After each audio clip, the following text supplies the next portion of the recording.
राजा भोज एक न्यायप्रिय राजा थे, जो अपनी प्रजा को अपने बच्चों की तरह प्यार करते थे।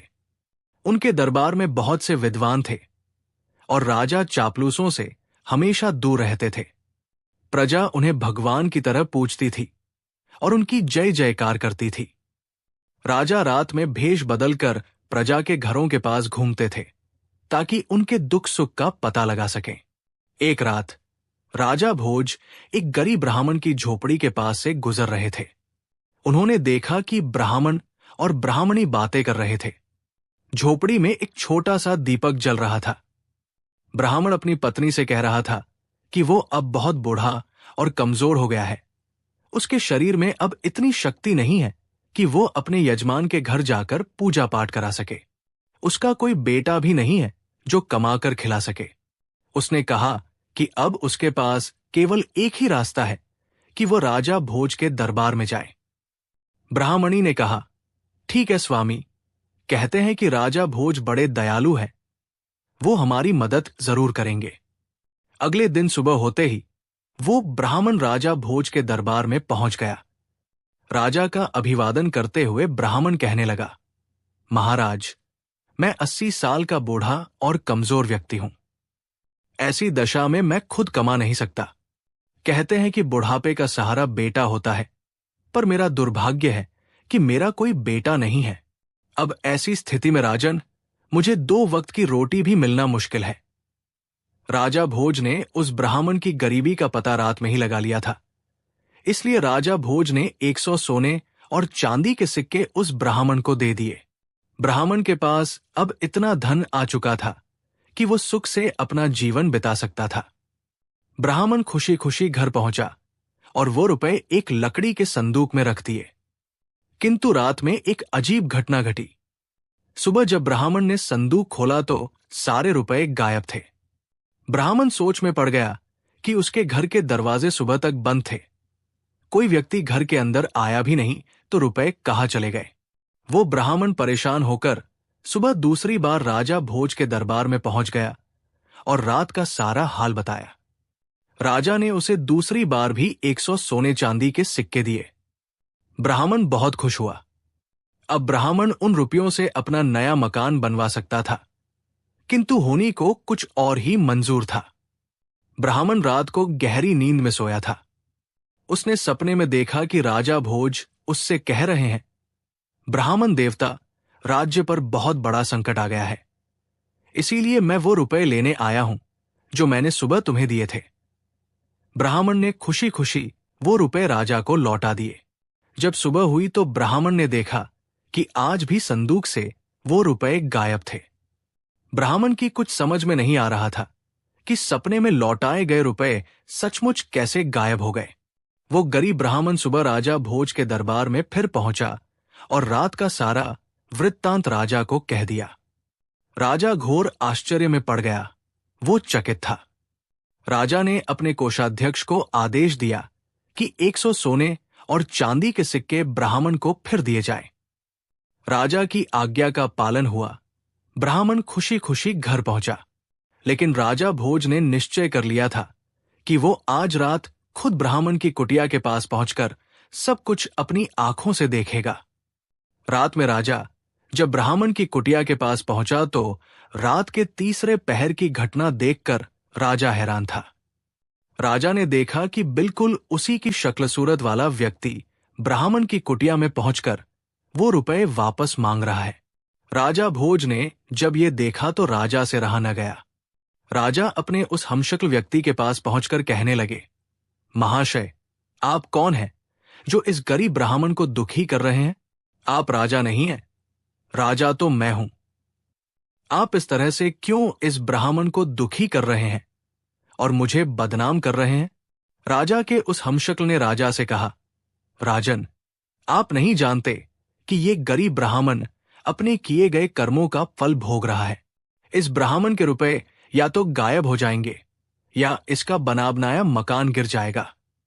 ये इन पैसों का उपयोग नहीं कर पाएगा क्योंकि सुख इसके भाग्य में है ही नहीं। राजन, हर व्यक्ति को उसके किए गए पूर्व कर्मों का फल मिलता है। इस ब्राह्मण की गरीबी इसके पूर्व में किए गए कर्मों के कारण ही मिली है। राजा भोज ने कहा, इसमें कोई शक नहीं है महाराज, लेकिन मैं आपसे विनती करता हूं कि इसे कोई दंड न दे। इसकी करनी का दंड मैं भुगतने के लिए तैयार हूं। राजा ने बहुत विनती की।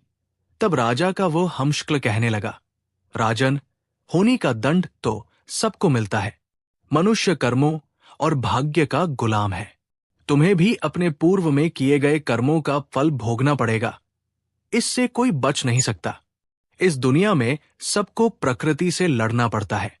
ये प्रकृति ही सबको अच्छा और बुरा अवसर प्रदान करती है। कर्मों का खेल बड़ा अजीब है। ये कहकर वो राजा का हमशक्ल गायब हो गया। एक दिन राजा अपने सबसे तेज और ताकतवर घोड़े पर सवार होकर जंगल में शिकार खेलने निकल गए। राजा के साथ कुछ सिपाही भी थे। सारा दिन शिकार की तलाश करते करते वे अपने राज्य की सीमा पर पहुंच गए। राजा के सिपाही पीछे छूट गए।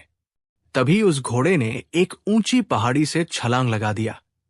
राजा भोज जख्मी होकर घोड़े से गिरकर बेहोश हो गए। उनका मुकुट भी गिर गया। राजा भोज को जब होश आया तो उन्होंने देखा कि वो पड़ोसी राजा के सिपाहियों के कब्जे में थे। सिपाहियों ने पूछा कि तुम कौन हो, यहां कैसे आए? राजा की जुबान बंद हो गई थी। राजा ने कोई उत्तर नहीं दिया। इस पर सिपाहियों ने राजा को हमलावर शत्रु समझकर मारा पीटा और घायल करके नगर के बाहर सुनसान जगह पर फेंक दिया। तभी उसी राज्य का रहने वाला गंगू तेली उधर से गुजर रहा था। उसकी नजर राजा पर पड़ी। वो घायल राजा को उठाकर अपने घर ले गया, क्योंकि राजा के भाग्य की विडंबना ही राजा को गंगू तेली के घर पहुंचा दिया। गंगू तेली ने राजा की मरहम पट्टी करके राजा को ठीक कर दिया। राजा को जब होश आया तो राजा ने अपने जीवनदाता को देखा, लेकिन राजा तो बेजुबान हो चुका था। गंगू तेली राजा को देखते ही समझ गया कि वो कोई कुलीन व्यक्ति है जो भाग्य का मारा है, इसीलिए इसे शत्रु समझकर पीटा गया है। कुछ दिन बाद ही राजा भोज पूरी तरह से स्वस्थ हो गए, लेकिन राजा भोज ये जानते थे कि सच्चाई जानने पर इस राज्य का राजा उन्हें शत्रु समझकर कैद में डाल देगा। इसीलिए राजा चुप रहे। गंगू तेली ने राजा को कोल्हू पेरने का काम दिया। राजा ने उसे खुशी खुशी स्वीकार कर लिया। गंगू तेली खुद भी राजा के साथ कोल्हू का बैल बनता था, किंतु हीरा तो कोयले के बीच भी चमकता है और चिंगारी घोर अंधेरे में भी चमकती हुई दिखाई देती है। गंगू तेली ने राजा की विशाल बाहें, चौड़ी छाती, चमकता हुआ मस्तक देखकर अनुमान लगाया कि ये उसका दास जो है वो कोई साधारण व्यक्ति नहीं है। राजा भोज को अपने जीवनदाता का कर्ज चुकाना था, इसीलिए पूरी तरह स्वस्थ हो जाने पर भी राजा ने अपना भेद नहीं खोला। एक दिन राजा स्वभाववश कोई एक गीत गुनगुना रहे थे तो वहां तेल के लिए आए हुए ग्रामीणों ने राजा का गीत सुना। राजा की मधुर आवाज सबके मन को भा गई। फिर जब राजा कोई गीत गाते तो गंगू तेली के साथ सभी गीत का आनंद लेते। उस देश का राजा भी संगीत का बहुत बड़ा प्रेमी था।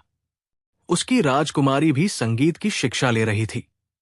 उस राज्य के राजा के दरबार में गायकी और नृत्य हुआ करते थे और गाने वालों को उचित इनाम भी दिया जाता था।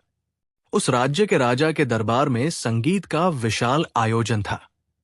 सबसे अच्छे संगीतकार को चुना जाना था। किसी तरह से गंगू तेली ने अपने दास राजा भोज को तैयार किया और तय समय पर राजा भोज अपने स्वामी गंगू तेली के साथ उस दरबार में पहुंचे। राजा भोज साधारण वस्त्रों में थे, लेकिन उनके शरीर से एक चमक झलक रही थी। दरबार में चारों तरफ खुशी और उत्साह था। बड़े बड़े गायकों ने अपना अपना गाना सुनाया, परंतु राजा की बेटी वसुंधरा अभी भी श्रेष्ठ गायक की तलाश में थी। अंत में कोने में बैठे हुए गंगू तेली ने राजा भोज की तरफ संगीत के लिए इशारा किया। राजा भोज ने खड़े होते ही चारों तरफ हाथ जोड़कर अभिवादन करके मंच की तरफ चल दिए। राजा भोज ने गंगू तेली के नौकर के रूप में अपना परिचय दिया और वीणा उठाकर गाना शुरू किया।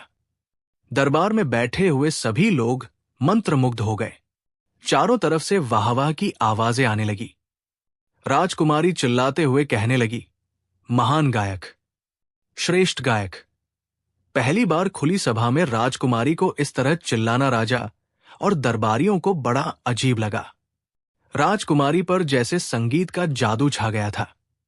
वो खड़ी होकर फिर चिल्लाने लगी, यही है मेरा गायक, यही है श्रेष्ठ संगीतज्ञ, यही है संगीतज्ञ। राजा को यकीन ही नहीं हो रहा था कि राजकुमारी एक साधारण आदमी को इस तरह से अपना मान लेगी। उस सभा में अपना मान लेने और विजय व्यक्ति का मतलब था राजकुमारी का जीवन साथी। राजा ने राजकुमारी से कहा कि बिना वंश जाने इस तरह तुम्हारा कहना उचित नहीं है, क्योंकि तुम कोई साधारण कन्या नहीं हो, इस राज्य की राजकुमारी हो। राजकुमारी ने कहा, पिताजी, ये कोई साधारण व्यक्ति नहीं है, ये कुलीन वंश का गुणी राजकुमार है, आप परीक्षा करके देख लें। राजकुमारी वसुंधरा ने पूरे विश्वास के साथ उत्तर दिया, क्योंकि राजकुमारी का मन कहता था कि ये कोई साधारण व्यक्ति नहीं है। राजा सिद्धराज के दरबार में ज्ञानियों की कमी नहीं थी।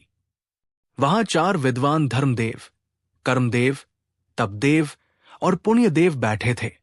राजा ने दरबारियों को संबोधित करते हुए कहा, विद्वानों, हम इस युवक का परिचय इसके गुणों से ही जानेंगे। हमारे 4 विद्वान ही उस श्रेष्ठ गायक का चुनाव करेंगे जिसे वसुंधरा पसंद कर सकेगी। हम स्वयं इन 4 विद्वानों से उस युवक के बारे में प्रश्न करेंगे। सबसे पहले सिद्धराज ने विद्वान धर्मदेव से प्रश्न किया कि धर्मदेव, इस आर्यावर्त में सबसे अधिक धार्मिक युवक राजकुमार कौन है?